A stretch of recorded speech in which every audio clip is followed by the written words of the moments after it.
আসসালামু আলাইকুম, সবাই কেমন আছেন? আশা করি সবাই ভালো আছেন।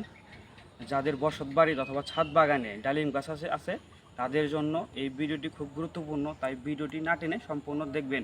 আর যারা এই পেজটি ফলো করেন নাই তারা দয়া করে ফলো করে দিবেন। আসুন আমরা মূল বিষয়ে চলে আসি। আজকের বিষয় হচ্ছে ডালিম গাছের পরিচর্যা। ডালিম গাছে বছরে দুইবার ফুল আসে, একটা বসন্তকালে ও বর্ষাকালে। বসন্তকাল থেকে যে ফুল থেকে ফল হয় সেটা সুস্বাদু বা মিষ্টি কম হয়, ইচ্ছা করলে আপনারা এটা ফুল ফেলে দিতেও পারেন। আর বর্ষাকালে যে ফুল থেকে ফল হয় সাধারণত সেটা খুব মিষ্টিত হয় এবং খুব ভালো মানের হয়। অনেকেই প্রশ্ন করেন যে আমার গাছের বয়স 2 থেকে 2.5 বছর, কিন্তু ডালিম গাছে ফুল ফল কিছুই হয় না। আসলে 2 থেকে 3 বছর ডালিম গাছে ফুল বা ফল চাওয়া সেটা হচ্ছে বোকামি।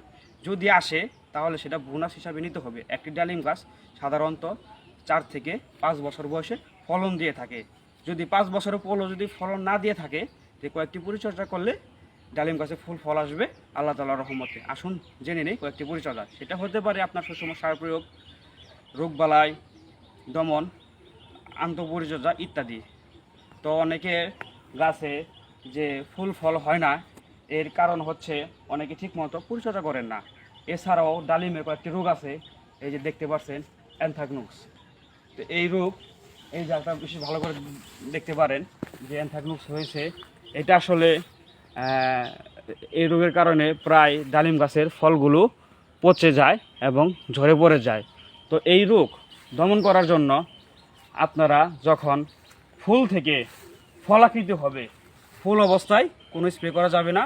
ফুল থেকে ফল অবস্থায় হলে তখন আপনারা বাজারে অনুমোদিত যে ম্যানকোজেব অথবা কার্বেন্ডাজিম গ্রুপের ছত্রাকনাশক পাওয়া যায়, সেগুলো আপনারা এনে অনুমোদিত মাত্রায় 7 দিন পর পর 2বার স্প্রে করলে এই রোগ থেকে আপনারা প্রতিকার পাবেন। এছাড়াও যদি ডালিম গাছে ফুল ফল না হয় তাহলে আপনি ডালিম গাছের শিকড় উন্মুক্ত করে দিবেন, 15 দিন রেখে তারপরে পর্যাপ্ত জৈব সার দিয়ে মাটি দিয়ে ঢেকে রাখবেন। তো এই কাজটি করলে আপনার গাছে আশা করি ফল আসবে। আরেকটি পরিচর্যা হচ্ছে এই ডালিম গাছের যে আপনার এগুলা ডালগুলো নিচে টেনে রশি দিয়ে বেঁধে দিলে আশা করি এই ডালিম গাছে ফল আসবে। আরেকটি পরিচর্যা হলো, যখন ডালিম গাছে ফুল আসবে তার 2 থেকে 3 মাস আগে থেকে গাছে খাবার দাবার ও পানি দেওয়া বন্ধ করে দিতে হবে। এই পদ্ধতিতে অনুসরণ করলে আপনার ডালিম গাছে অবশ্যই ফুল ফল আসবে। তো সকলকে ধন্যবাদ। আসসালামু আলাইকুম, ভালো থাকবেন সবাই।